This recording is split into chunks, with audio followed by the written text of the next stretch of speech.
সুপ্রিয় ভাই ও বোনেরা, সবাইকে ভালোবাসা এবং শুভেচ্ছা জানিয়ে আজকে একটি বিষয় নিয়ে আলোচনা করব। আজকে আপনাদের সামনে একটি ডাস্টবিনকে নিয়ে এসেছি। ডাস্টবিনের লিড খুলে যত ময়লা আবর্জনা আপনারা ফেলতে চান ফেলে দেবেন।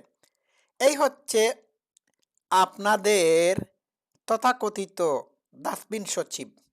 ঠিক আছে, তাকে অনেকে বিন সচিব বলে থাকে।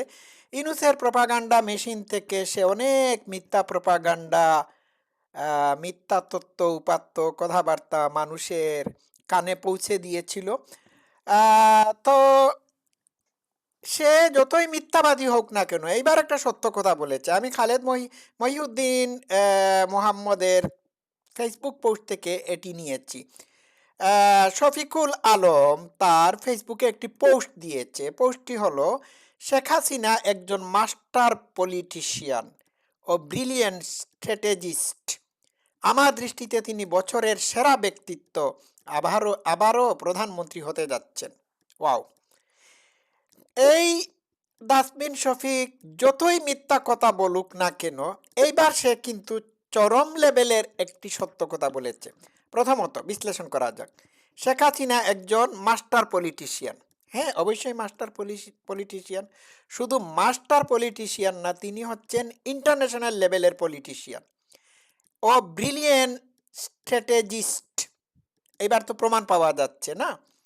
সে বলেছে তার দৃষ্টিতে তিনি বছরের সেরা ব্যক্তিত্ব। আরে মূর্খ, তিনি বছরের সেরা ব্যক্তিত্ব না, তিনি হচ্ছেন এই শতাব্দীর সেরা ব্যক্তিত্ব। এমনকি পৃথিবীর ইতিহাসে অন্যতম একজন সেরা পলিটিশিয়ান। আবারও প্রধানমন্ত্রী হতে যাচ্ছেন। ওয়াও! বুঝতে পারছেন? হাততালি দেন, হাততালি। আবারও প্রধানমন্ত্রী হতে যাচ্ছেন। ডাস্টবিন শফিক ভালো করেই বুঝতে পারছে যে মাননীয় প্রধানমন্ত্রী শেখ হাসিনা ফিরে আসছেন এবং তিনি আবারও বাংলাদেশের দায়িত্ব নিজের কাঁধে তুলে নিতে যাচ্ছেন। একটু বিশ্লেষণ করা যাক। সে বলেছে তার দৃষ্টিতে তিনি বছরের সেরা ব্যক্তিত্ব। আরে, তোমার দৃষ্টিতে বছরের সেরা ব্যক্তিত্ব তো ডেবল ইনুস হওয়ার কথা ছিল না? তো ইনুসকে তুমি মাইনাস করে দিলে কেন? ইনুসের এত প্রশংসা করলে, ইনুসের এত তাবেদারি করলে, ইনুসের নামে এত জিকির করলে, কিন্তু এখন ইনুসকে দেশের বছরের সেরা ব্যক্তিত্ব কেন বলতে তোমার মুখে বাদ সাধলো বাবাজি? ঠিক আছে, ফাইনালি সে বলেছে আবারও প্রধানমন্ত্রী হতে যাচ্ছেন। এখানে আমার একটু আপত্তি আছে।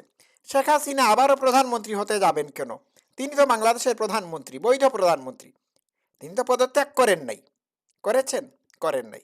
এই ডাস্টবিন শফিকই তো ফেসবুকে পোস্ট দিয়েছিল না শেখ হাসিনা পদত্যাগ করেছেন, কিন্তু সে কোনো পদত্যাগপত্র দেখাতে পারে নাই। জাল, শেখ হাসিনার সিগনেচার জাল করে একটি পদত্যাগপত্র বানিয়ে মিথ্যাচার করেছিল। ঠিক আছে, আমি একটা কথা বলতে চাচ্ছি।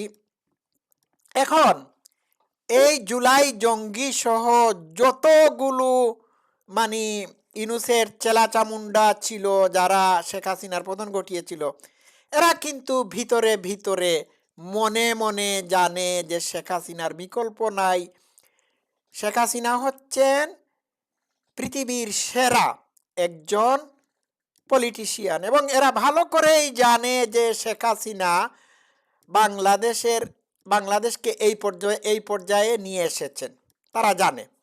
জানে না? সত্য কথা মুখ দিয়ে এমনি এমনি বের হয় না। সত্য কথা ভিতর থেকে যে ইম্পালস আছে, সেই ইম্পালস, আবেগ বের করে দেয়। এটি লুকানো যায় না। ডাস্টবিন শফিকও লুকাতে পারে নাই। যখনই প্রধানমন্ত্রী শেখ হাসিনা ঘোষণা দিয়েছেন যে তিনি 6 মাসের ভিতর বাংলাদেশে ফিরে আসবেন, তখনই এদের কারো পাছায় কাঁপুনি শুরু হয়েছে, কারো পায়ে কম্পন শুরু হয়েছে, কারো মাথা ঘুরিয়ে যাচ্ছে, কেউ বেহুশ হয়ে যাচ্ছে, কেউ টালমাটাল হয়ে যাচ্ছে। হ্যাঁ, টালমাটাল হয়ে যাচ্ছে। এই সব হয়ে যাওয়ার মধ্য দিয়ে তারা মুখ দিয়ে আসল সত্য কথা বলে ফেলতেছে। ডাস্টবিন শফিকও এইরকম একটি সত্য কথা বলে ফেললো। তো ডাস্টবিন শফিক, তুমি বাবা যাই বলো না কেন, তোমার কিন্তু বিচার হবে। ঠিক আছে, তোমার মতো কাঙ্গারের বিচার এই বাংলার জমিনে হবে। এটার জন্য ওয়েট করতে থাকো। এরা এক একজন এক এক জায়গায় পোস্ট দিচ্ছে। যে রুমিন ফারহানা শেখ হাসিনার পতনের জন্য মাঠ কর্মী ছিলেন, সেই রুমিন ফারহানাও বলেছেন যে শেখ হাসিনা যে উন্নয়ন করে গিয়েছেন এবং যে উন্নয়ন পরিকল্পনা হাতে নিয়ে উন্নয়নের কাজ শুরু করেছিলেন, সেই সমাপ্ত কাজের রক্ষণাবেক্ষণ এবং অসমাপ্ত কাজকে সম্পন্ন করতে করতেই তারেক জিয়ার সরকারের ২০ বছর চলে যাবে। বিষয়টা বুঝতে পারছেন? এরা কোনো কিছুই দিতে পারে নাই, কিচ্ছু দিতে পারে নাই। দিয়েছে কি? গেল ১.৫ বছরে এই ডাস্টবিন শফিকদের সরকার, অর্থাৎ ইউনূসের সরকার, মব লিঞ্চিং, মব জাস্টিস, খুন, নিপীড়ন, সাংবাদিকদের বাকস্বাধীনতা হরণ, এইগুলোই আমাদেরকে উপহার দিয়েছে। আর সর্বোপরি উপহার দিয়েছে হামে শিশুদের আক্রান্ত হয়ে হাজার হাজার মৃত্যুর উপত্যকা হিসাবে বাংলাদেশকে আমাদের সামনে উপস্থাপন করেছে। ঠিক আছে, আবারও প্রধানমন্ত্রী হতে যাচ্ছেন, তবে তাই হোক। সে যে বলেছে আবারও প্রধানমন্ত্রী হতে যাচ্ছেন, তবে তাই হোক। হ্যাঁ হ্যাঁ, আবারও প্রধানমন্ত্রী হলে কিন্তু তোমার খবর আছে বেটা, বুঝতে পারছো? বিচার তো হবে। আর তোমার আব্বাজি ইউনূস ফ্রান্সে পালিয়ে গিয়ে প্যারিসে বসে শেখ হাসিনাকে করার ষড়যন্ত্র করতেছে। বিভিন্ন মাফিয়া গ্রুপের সদস্যদেরকে ভাড়া করতেছে, হায়ার করতেছে, যাতে শেখ হাসিনাকে দুনিয়া থেকে সরিয়ে দেওয়া যায়। বুঝতে পারছেন? এই হচ্ছে আসল কথা। তো শেখ হাসিনা যে ফিরবেন, এটি একেবারে অবধারিত সত্য হয়ে গিয়েছে।